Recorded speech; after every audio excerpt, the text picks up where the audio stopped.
Notre invité s'appelle, Dieu merci, Lelo Makindila. Il nous vient de Mbanza-Ngungu. Nous sommes ici au Congo central.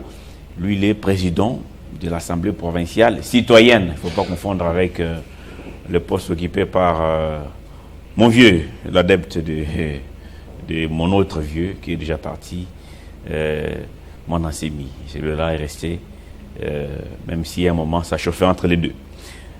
Alors, il vient parce qu'ils ont initié une structure pour les contrôles citoyens et la gestion participative avec beaucoup de défis à relever.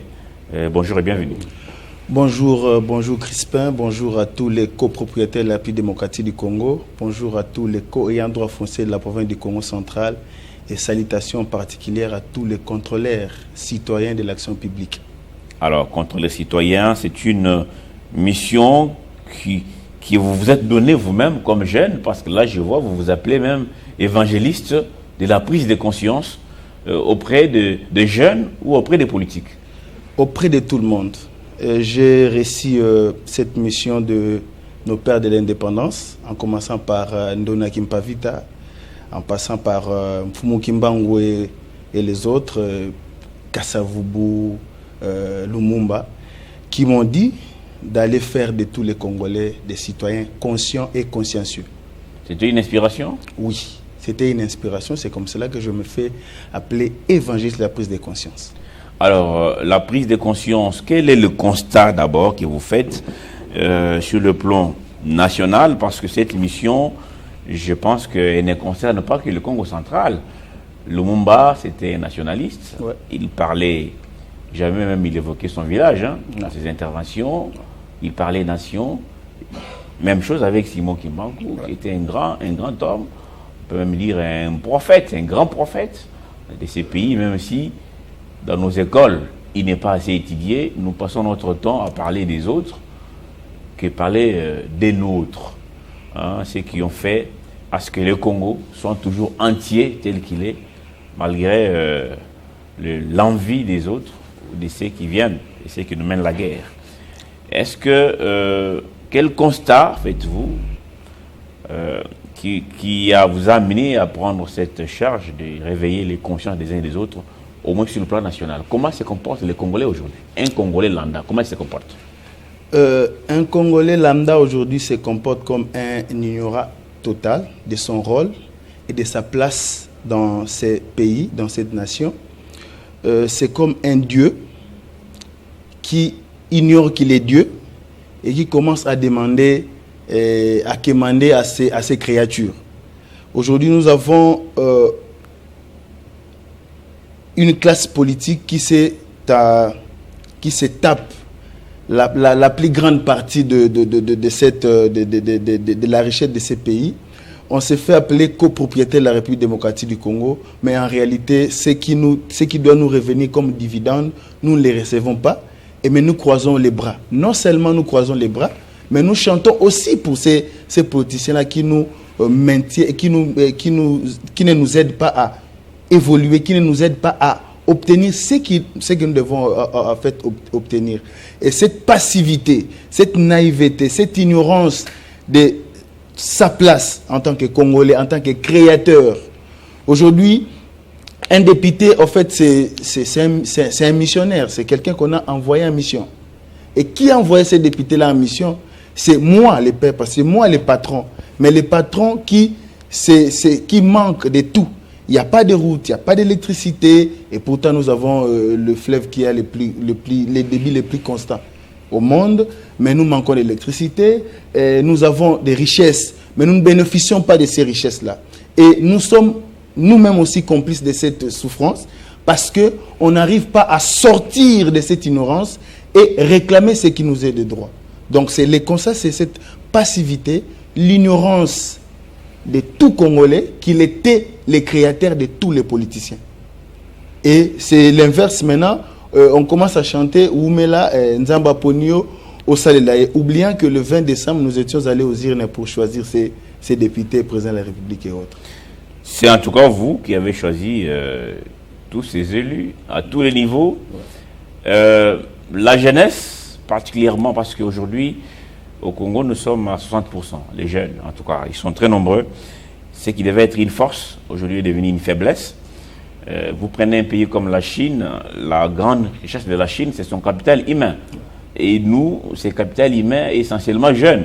Les jeunes qui sont en forme, mais qui ne participent pas à la gestion de leur pays, qui n'aident pas même les dirigeants. C'est vrai qu'on passe trop de temps à condamner ceux qui gèrent les pays. Est-ce que la population est innocente dans cette affaire? Est-ce que la population n'est pas aussi complice de cette déconfiture? Non, mais je l'ai dit tantôt ici que nous sommes complices de notre souffrance, de cette détérioration de la condition, sinon des conditions de vie. Pourquoi? Parce que nous ne jouons pas notre rôle comme il faut. Les politiciens ne viendront pas d'eux-mêmes vous rendre des comptes. Ils ne viendront pas d'eux-mêmes vous trouver des solutions aux problèmes si vous-même, vous ne vous levez pas. Il y a des textes qui garantissent la participation citoyenne. Il y a des textes qui garantissent le contrôle citoyen.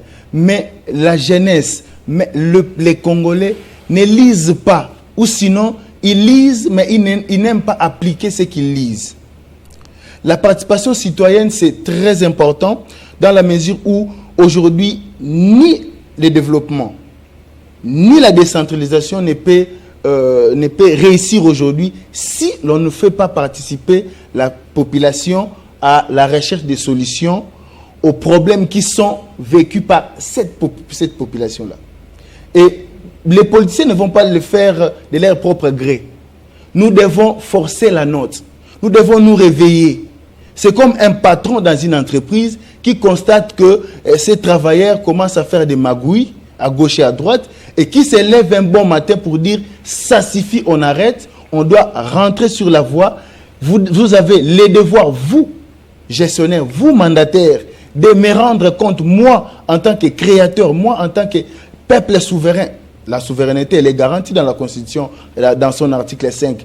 C'est nous qui sommes souverains et nous exerçons cette souveraineté à travers les députés et autres mandataires. Les urnes en tout cas. Les urnes. Alors, allez-y. Alors, nous devons nous réveiller. Ça ne sera pas comme un cadeau que les politiciens vont nous donner. Les politiciens ne sont pas nos ennemis.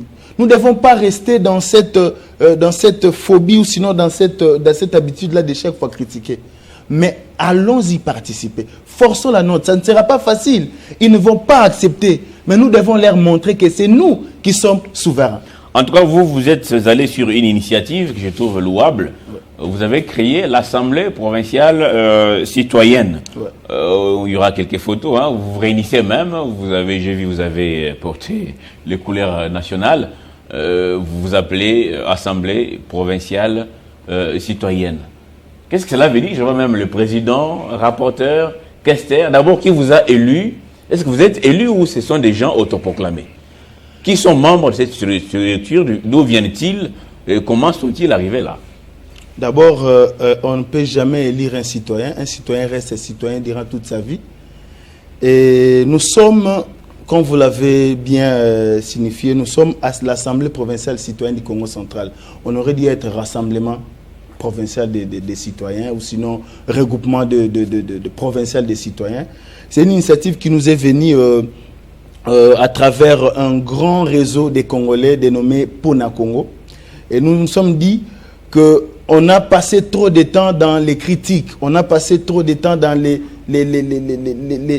attaques vis-à-vis des politiciens. Il fallait prendre maintenant une initiative pour essayer de matérialiser, essayer de concrétiser cette participation citoyenne. C'est comme cela que nous avons créé cette structure que nous appelons Assemblée provinciale citoyenne, qui n'a rien à voir avec l'Assemblée provinciale politique dirigée par l'honorable Papi Mantezolo. Nous sommes une structure de la société civile qui a pour mission principale d'exercer le contrôle citoyen. Mais au-delà de ces contrôles citoyens, nous avons aussi opté pour la participation citoyenne. Aujourd'hui, on nous parle de la gouvernance participative. La gouvernance participative, c'est quoi? C'est le fait d'associer la population dans la recherche de solutions aux problèmes que cette population-là vit. Et nous nous sommes donné cette mission-là, de d'abord commencer par identifier ces problèmes, après avoir identifié ces problèmes, proposer des pistes et des solutions à travers des cahiers de charges.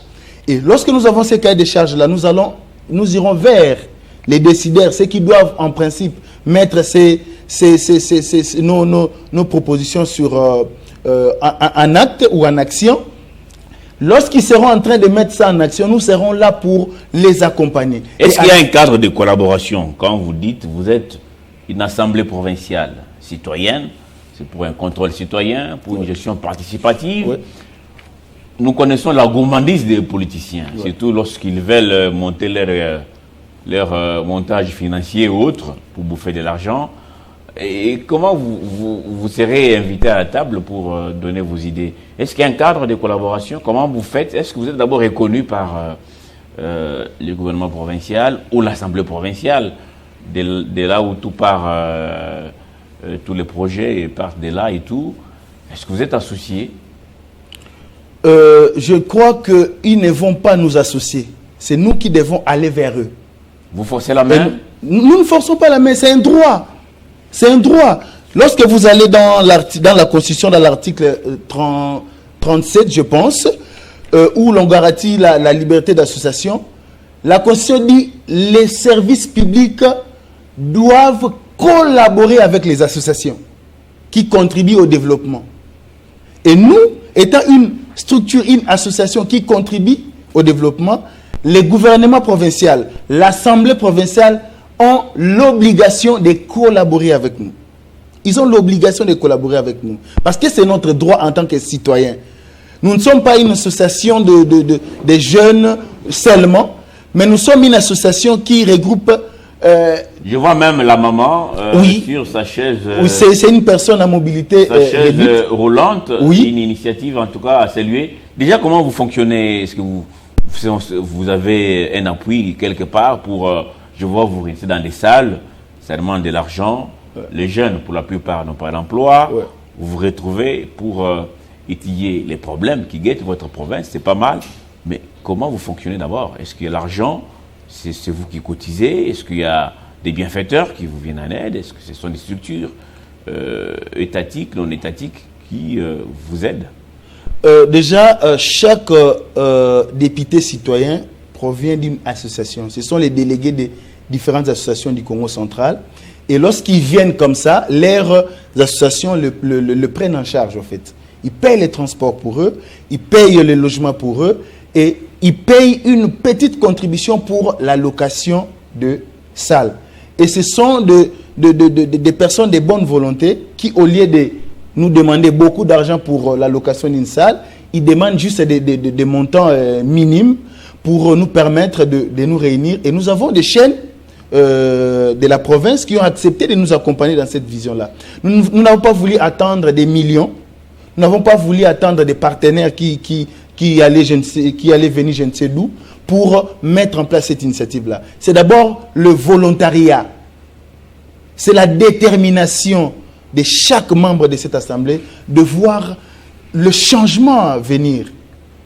Donc, pour être court, nous ne recevons rien de personne, sauf nos propres contributions. Et nous n'avons pas besoin de gens qui viennent nous donner de l'argent et qui vont commencer à nous dicter des lignes à suivre.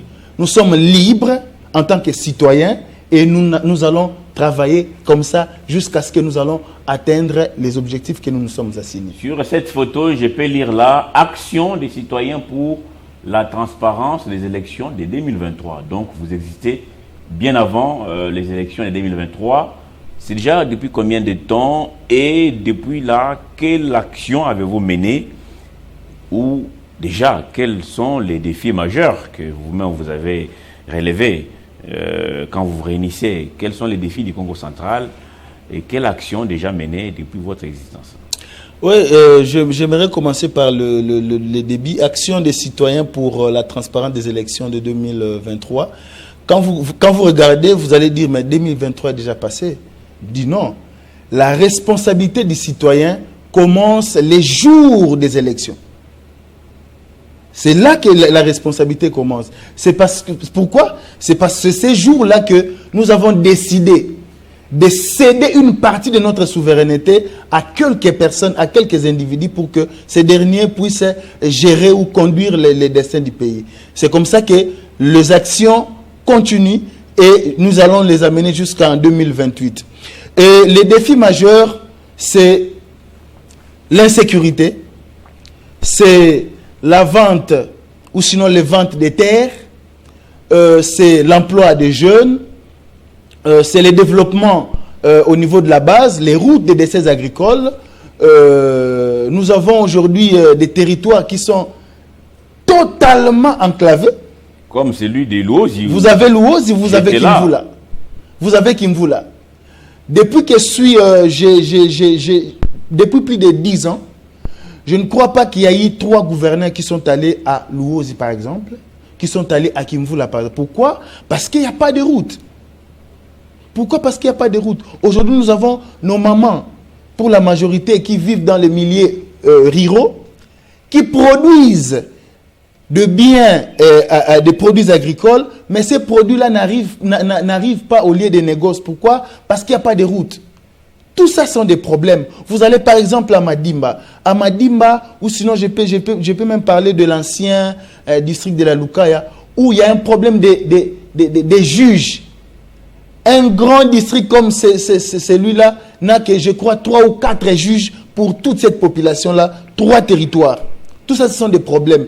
Nous sommes au Congo central où il y a le fameux le barrage Inga.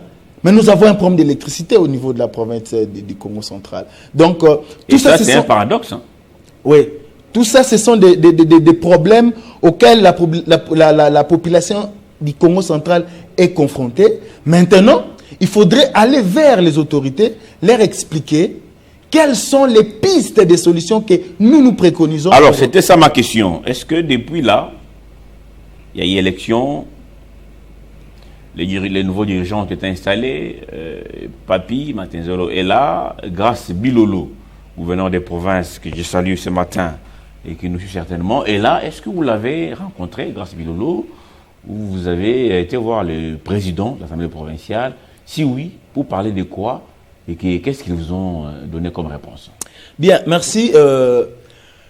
Nous avions, avant même l'élection, non, avant la présentation du programme de l'excellence Grâce Bilolo au niveau de l'Assemblée provinciale, nous avons élaboré un cahier de charges qui a identifié les problèmes majeurs, les problèmes généraux au niveau de la province.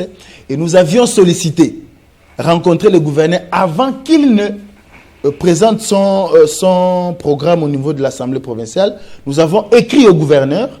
Nous sommes allés, nous avons rempli toutes les formalités pour que le gouverneur puisse nous recevoir. Ça n'a pas été fait. Ils nous ont promis qu'il allait faire ça après son investiture. On a essayé de les contacter. Ça n'a pas passé. Au niveau de l'Assemblée provinciale, c'était mêmement, on a été tourné en ridicule par le président de l'Assemblée provinciale. Ça, je dois le dire clairement. Nous nous sommes convenus avec lui, avec ses services, qu'il allait nous recevoir un certain mercredi. Nous venons de tous les coins. Il y a même des gens qui viennent de Luozi. Il y a même des gens qui viennent de Kimvula. Ils viennent de Kimvula, mais nous siégeons à Matadi. Nous avons quitté nos endroits respectifs pour arriver à Matadi. Nous sommes entrés, les rendez-vous étaient prévus à 10h, mais jusqu'à 17h30, lorsque le président de l'Assemblée provinciale sortait, il ne nous a pas reçus. On a dit, bon, on n'est pas encore les bienvenus. Et pourquoi il ne vous a pas reçus? Bon, je ne sais pas pourquoi il ne nous a pas reçus. Comment, j'ai entendu qu'ils ont baptisé ces bâtiments-là la maison du peuple. Lorsque l'on parle de la maison de Dieu, les premiers à être servis dans la maison de Dieu, c'est qui? C'est Dieu.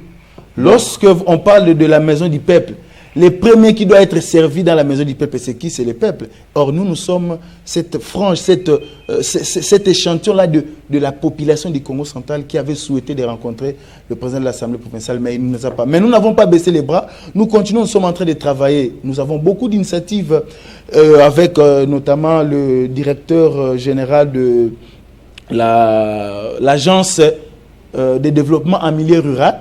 Nous avons un projet que nous sommes en train d'élaborer, ou sinon nous avons élaboré, concernant la réhabilitation et l'entretien des routes des desserts agricoles.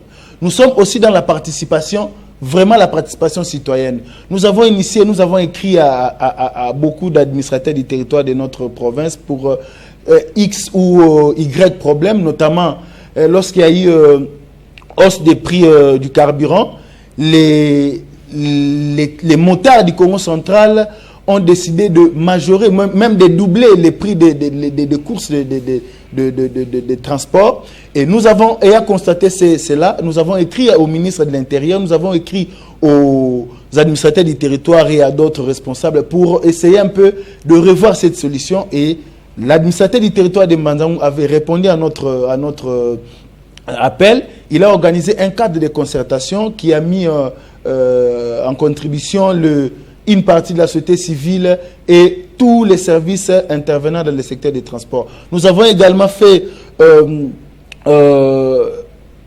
nous sommes allés rencontrer les différents chefs religieux de la province du Congo central.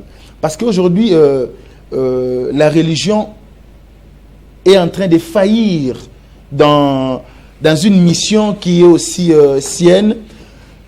Quelle est cette mission? C'est aussi conscientiser la population, les fidèles, à l'amour de la patrie, à l'auto-prise en charge de la patrie. Nous sommes allés en Kamba, nous avons été reçus par sa divinité, le chef spirituel de l'église Kimbangiste.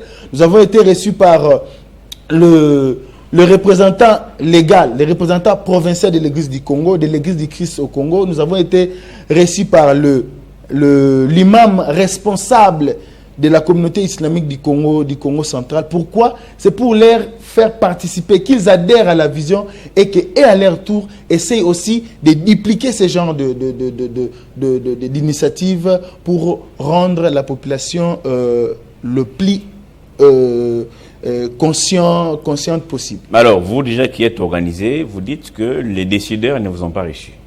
C'est vrai que vous avez vu les administrateurs des territoires, les chefs religieux, mais ce n'est pas suffisant. Je crois que les grandes décisions se prennent au sommet de la province, par les gouverneurs, sur décision, parce que l'Assemblée, c'est le chef du bilier. Papy ne vous a pas reçu, vous dites, vous êtes resté là de 10h à 17h, sans succès. Le gouverneur est grâce le même moment. Quelles sont les chances que vous donnez à votre mouvement? D'autant plus qu'elle se frotte à ou à ces blocages, ou à ces murs qui n'est plus perçable depuis un temps, parce que à ce niveau-là, tout s'arrête. Moi, je pense que nous avons toutes les chances du monde pour arriver à nos objectifs. Nous n'allons pas baisser les bras. Nous ne sommes pas arrêtés non plus. Nous continuons à travailler, à réfléchir. Nous allons peut-être voir d'autres possibilités pour aller les rencontrer. Ils seront obligés de nous rencontrer. Ils seront obligés parce que pour nous, c'est une obligation. Pour nous, c'est un droit. Un droit d'être reçu, d'être associé dans la recherche de solutions, de problèmes qui sont nôtres. Donc, nous allons revenir vers ces autorités. Ce ne sont pas nos ennemis. Nous ne sommes plus dans ces anciennes habitudes de considérer les politiques comme étant nos ennemis. Non. Ce sont nos mandataires. Nous devons travailler ensemble avec eux. Je sais que ça ne sera pas facile. Ils vont pas accepter, hein, parce que c'est une idée nouvelle. Et lorsqu'ils voient, par exemple, nous habillons comme ça, ils pensent que nous venons l'air. Or là, c'est seulement pour symboliser que... C'était quoi l'idée de s'habiller comme ça? Mais c'est les drapeaux. C'est pour dire que nous sommes en train de travailler pour le pays. Pour le pays. Le pays qui est le Congo. Alors, est-ce qu'il y a des députés provinciaux qui ont eu à échanger avec vous, quelques élus? Nous avons eu à échanger avec déjà le président du caucus des élus du Congo central, l'honorable Pierre Ntsumo Mutukalavo, qui nous a reçus ici à Kinshasa, au niveau de leur siège là-bas. Nous avons échangé, nous lui avons déposé notre cahier de charges. Il nous avait promis qu'il allait en parler avec ses pairs. Je crois qu'il avait fait parce qu'il y a certains députés qui nous ont contactés et qui nous encouragent dans cette vision. Mais il y en a d'autres d'ailleurs, par exemple, qui pensent que nous sommes en train de les rivaliser. Or, ça n'a rien à voir avec ceux qui sont en train de penser. Nous sommes en train de leur faciliter la tâche. Nous avons quelqu'un qui vit de manière permanente à Louose, qui vit les problèmes de Louose, qui les identifie, qui les amène au niveau de l'Assemblée provinciale. Nous les listons au niveau d'un cahier de charges et nous venons le présenter au niveau des députés qui, pour la majorité, ne rentrent que pour aller peut-être enterrer les gens ou sinon aller participer à une messe ou à une fête. Il revient d'ailleurs rarement lors de vacances parlementaires. Et une structure qui vient, qui vous facilite la tâche comme ça, qui veut travailler avec vous, vous cherchez à les contrecarrer. Mais écoutez, nous sommes déterminés à jouer notre rôle en tant que citoyens contre vents et marées. Même si la tâche ne sera pas facile, je sais que nous y arriverons. Même si nous n'allons pas totalement toucher nos objectifs, ceux qui viendront après nous vont continuer ces combats-là, qui est le combat de la liberté, qui est le combat de la souveraineté du peuple congolais. Alors très bien, déjà c'est combien de membres votre assemblée provinciale citoyenne? Oui, nous sommes au nombre de 15 en raison de 5 délégués par ancien district, 5 pour Lukaya, 5 pour Cataracte et 5 pour le Bas-Fleuve. Nous nous réunissons une fois le mois au niveau de Matadi et chaque plénière est suivie par une séance de restitution. Ça dit que lorsque nous statuons sur des sujets qui concernent la population, après, nous allons faire la restitution. Et en faisant cette restitution, nous arrivons à recueillir encore d'autres préoccupations que nous allons amender dans le cadre de l'élaboration de nos différents cahiers de charges. On a vu beaucoup de mouvements citoyens ici au pays et beaucoup de Congolais ont cru que c'était des mouvements innocents, des jeunes qui ont pris des initiatives pour réveiller les décideurs qui dorment. Mais en fin de compte, on a découvert que ces jeunes gens ou ces mouvements étaient des mèches, notamment avec des mains obscures et étrangères, qui parfois pour déstabiliser les institutions, on passe par des revendications qui sont d'ailleurs légitimes. On dit il y a la vie chère, il n'y a pas de routes, il n'y a pas d'eau, des choses vraies. Mais en fin de compte, on trouve que ces gens sont manipulés. Est-ce que c'est différent de votre assemblée provinciale citoyenne qui se cache? Est-ce que vous vous cachez aussi derrière des vrais problèmes du peuple alors qu'il y a des mains qui vous poussent à tenir votre mouvement dans des buts bien précis? Nous sommes dans le peuple et nous nous battons pour le peuple.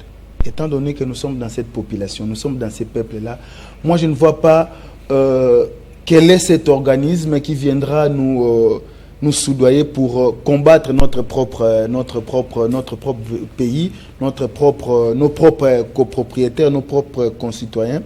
Nous sommes libres. Et ce n'est pas une initiative, comme je l'ai dit, ce n'est pas une initiative isolée du Congo central seulement.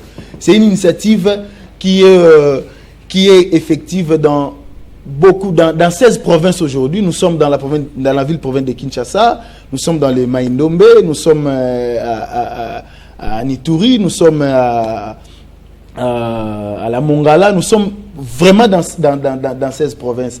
Et l'idée ici, c'est consolider ces réseaux de Congolais, conscients et consciencieux, qui peuvent impacter sur le développement du pays au niveau de la base. Au niveau de la base. Donc, loin de tout ce que la population peut penser ou sinon les gens peuvent penser, si c'était le cas, on n'allait pas avoir une seule plénière par mois. Sinon, on en aurait 4, 5. Je peux vous donner juste un exemple. Nous nous réunissons très souvent samedi ou dimanche. Et les honorables députés citoyens viennent la veille. Il y a ceux qui viennent même les jours de la plénière. Pourquoi? Parce que nous n'avons pas de moyens pour les loger pendant 2, 3, 4 jours. Ou sinon, leurs structures n'ont pas de moyens pour les loger pendant 2, 3, 4 structures. Et nous, si seulement c'était pour, des fins mesquines ou sinon pécuniaires, je crois que nous avons eu déjà beaucoup de sollicitations que nous avons catégoriquement refusées. Merci beaucoup. Dieu merci. Lelo Makindila Keke, président de l'Assemblée provinciale citoyenne du Congo central. Merci pour tous ces détails. Vous avez un petit message à passer aux honorables citoyens et au peuple du Congo central ou à la population qui vit avec vous chaque jour, qui constate ces nombreux défis qui attendent les décideurs. En 30 secondes. Je vais dire à la population congolaise que le salut de notre pays ne viendra pas des politiques seuls. Ça viendra de nous. Et nous, en tant que citoyens, nous devons nous lever pour exiger nos droits et jouer pleinement notre rôle. À la population du Congo central, aux honorables députés, à tous ceux qui nous suivent, il y a un adage Congo qui dit, je cite, Dinsusu ntete dia ditansu nga fetido nikuna. Les dinsusu c'est comme les basiliques. En fait, pour que ça vous donne son odeur là, il faut bouger ça. Ça veut dire quoi? Pour que les choses changent, nous en tant que citoyens, nous devons bouger les choses, nous devons bouger les leads. Nous devons reprendre notre place de créateurs des politiciens. Et en tant que créateurs, nous avons la suprématie, nous avons l'autorité sur tous les politiciens. Et le jour où nous allons nous réveiller, le jour où nous allons nous décider de jouer pleinement notre rôle, tout changera sans pour autant qu'on force personne. Merci beaucoup, Dieu merci. Merci à tous ceux qui nous ont suivis depuis Matadi et un peu partout là-bas au Congo central. Ici, ceux qui sont à Luozi, qui a besoin que la route qui quitte Kimpese vers ces territoires soit complètement réhabilitée parce qu'elle est dans un mauvais état depuis bien trop longtemps. Merci d'être passé. Hein. Vous nous reviendrez si le gouverneur vous reçoit ou le président de l'Assemblée provinciale, Papi, qui nous suit aussi également ce matin. Non, mais la poursuite de notre combat n'est pas conditionnée par du fait que le gouverneur mais c'est important parce que ce sont eux qui mais sont s'ils estiment qu'ils peuvent nous recevoir, nous avons des choses à leur dire pour la bonne marche de notre chère province. Merci beaucoup et merci à vous tous qui nous avez suivis de partout. Nous allons rester avec vous dans quelques instants. C'est Germain Kassamba qui sera sur ce plateau pour une grande émission aussi. Et moi, je vous retrouve demain jeudi, pour cette tranche matinale. Ça sera avec le même plaisir. À très bientôt.